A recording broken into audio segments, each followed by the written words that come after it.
다음 주 목요일 새벽 4시에는 손흥민에게 있어 가장 중요한 경기가 열리게 됩니다. 바로 토트넘과 맨유의 유로파리그 결승인데요. 어쩌면 이번 유로파리그 결승전에 대한 관심이 챔피언스리그 결승보다 더 뜨거울 수 있습니다.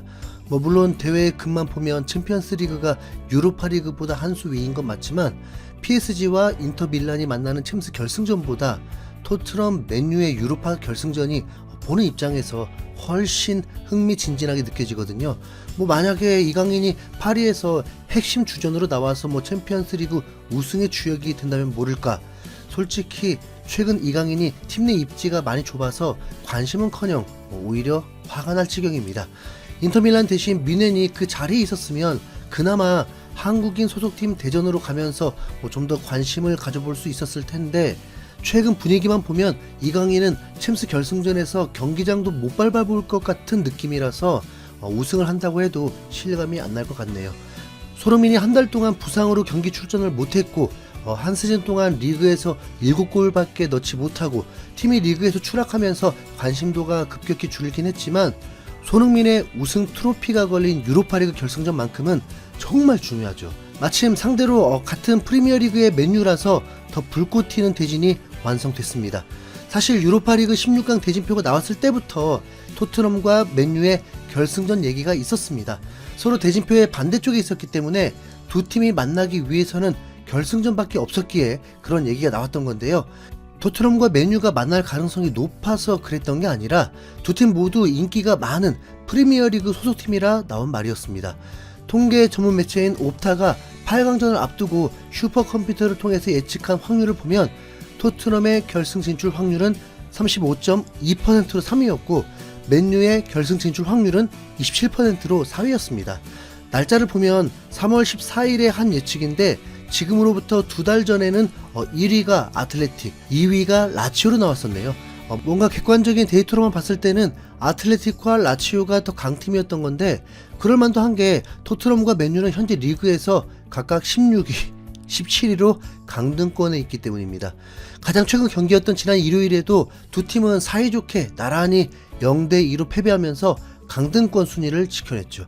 최근 5경기 성적도 양팀 모두 1무4패로 승점을 딱 1점밖에 얻지 못한 상황입니다. 어느 순간부터는 그냥 리그를 아예 버리고 유로파리그 우승에만 올인한 수준인데요. 슈퍼컴퓨터가 예측을 했던 3월 기준으로도 토트넘이 13위, 맨유가 14위였기 때문에 중하위권 팀이었던 상태로 평가한 겁니다. 그렇기에 결승 진출 확률도 낮았고 우승 확률은 더더욱 낮았던 게 이해가 갑니다. 하지만 고래가 3월부터 말했던 대로 토트넘은 결국 유로파리그 결승전에 올라서 우승 트로피를 코앞에 두고 있습니다. 정말 맨유만 이기면 손흥민이 드디어 토트넘 무관의 한을 풀어주는 구세주가 되고 또 스스로도 유럽대항전 트로피를 들게 되죠. 최근 우승컵을 위해서 토트넘을 떠난 케인과 다이어가 뮌헨에서 리그 우승을 했는데 무관의 저주를 깨긴 했지만 솔직히 말하면 우승 못하는 게 이상한 팀으로 간 거잖아요. 어찌 보면 도망갔다고 해도 됩니다. 그런데 손흥민이 유로파리그에서 우승한 건 케인의 우승보다도 훨씬 가치가 있습니다.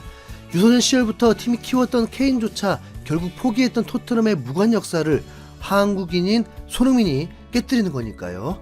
게다가 토트넘의 캡틴이라는 막중한 직위로 주도적으로 역사를 쓰게 되는 거잖아요. 다들 잘 아시겠지만 토트넘의 가장 최근 우승은 2008년에 영국 국내 대회인 리그컵 우승이고 유로파리그 우승은 1984년에 했었습니다.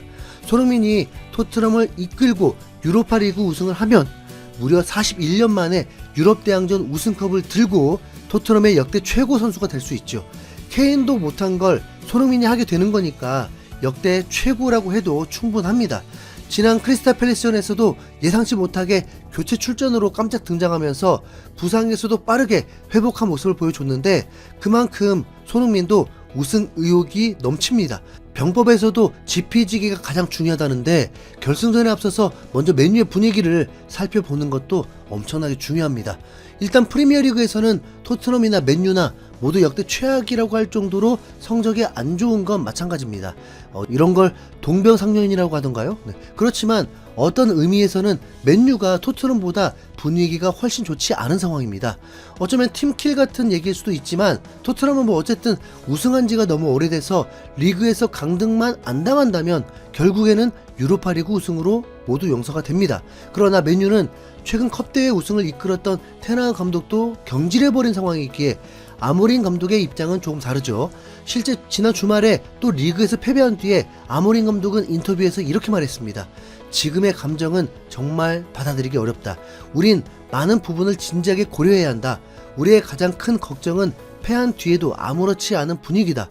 안방에서 패하면 위기감에 휩싸여야 하는데 지금은 그런 느낌이 없다. 빅클럽이라는 인상이 점차 사라지고 있다. 모든 구성원들이 심각하게 여겨야 한다. 절박함이 없다는 건 위험 신호다. 결국은 내 잘못이고 책임이다. 변화가 없다면 감독직을 다른 이에게 넘겨야 할 수 있다라면서 반 시즌 만에 맨유 감독직을 사퇴할 수도 있다는 엄청난 폭탄 발언을 해서 큰 화제가 됐는데요. 당시 많은 영국 매체들이 이 발언을 보도하면서 굉장히 비중 있게 다루는 모습이었습니다.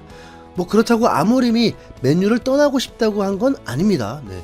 결승 진출 이후에 인터뷰에서는 무조건 우승을 해야 하고 확률상 4번을 패할 리는 없다고 하면서 풀 스쿼드를 갖추고 있는 게 가장 중요하다고 했습니다.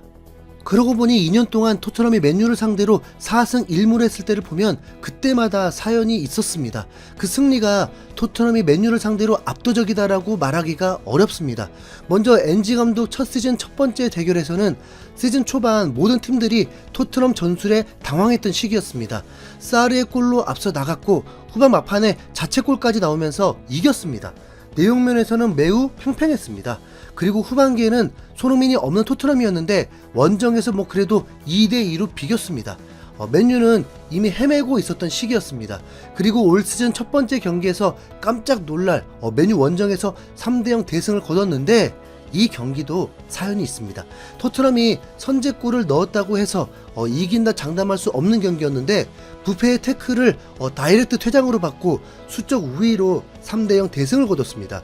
경기를 마친 후에는 맨유가 항소를 해서 부페는 징계받지 않고 다음 경기에 출전을 했습니다. 부페가 고의적으로 태클을 한 게 아니었다는 거죠. 뭐 물론 이미 엎질러졌고 맨유의 핵심 중에 핵심 선수가 빠지면서 패배했던 것입니다. 그리고 이제 남은 두 경기는 아모린 감독이 패배를 한 건데 이건 그냥 뭐 프리시즌 경기라고 봐도 될 정도로 양팀이 베스트 라인업도 아니었고 일정상 매우 타이트해서 그 승부 자체가 토트넘 레벨이 더 좋다고 평가할 근거가 없었습니다. 그리고 마지막 토트넘이 홈에서 1대0으로 겨우 승리했을 때도 맨유는 이미 토트넘만큼이나 최악의 부상 선수가 발생하면서 패배를 했습니다. 토트넘이 맨유를 두려워하지 않는다 말고는 전력상 더 우위다라고 말하긴 솔직히 어렵습니다. 하필 맨유는 이제 선수들이 대부분 복귀를 했고 마운트가 갑자기 제 실력을 발휘하고 가장 걸림돌인 아마드가 최상의 컨디션으로 토트넘전에 나서게 됩니다. 아시죠? 아마드가 토트넘을 한순간에 어렵게 했었던 거. 네. 우도기, 반더벤이 정말 잘 막아줘야 합니다. 거기다 매우 찜찜한 부분이 있는데 이건 BBC까지도 거론을 했습니다. 유로파리그 결승 주심이 승부 조작에 연루되었었고 맨유전을 맡을 때마다 맨유가 패한 적이 없는 이력이 있다고 합니다. 옵타의 결승전 승부 예측은 50.7 대 49.3으로 매우 팽팽하고 뭐 어느 팀이 이길지 도저히 알 수 없지만 뭐 기분 나쁘게 맨유 우세로 봤습니다. 근데 솔직히 어떤 예측도 토트넘이 빅클럽을 상대로 이긴다는 예측을 뭐 본 적도 없었던 것 같습니다.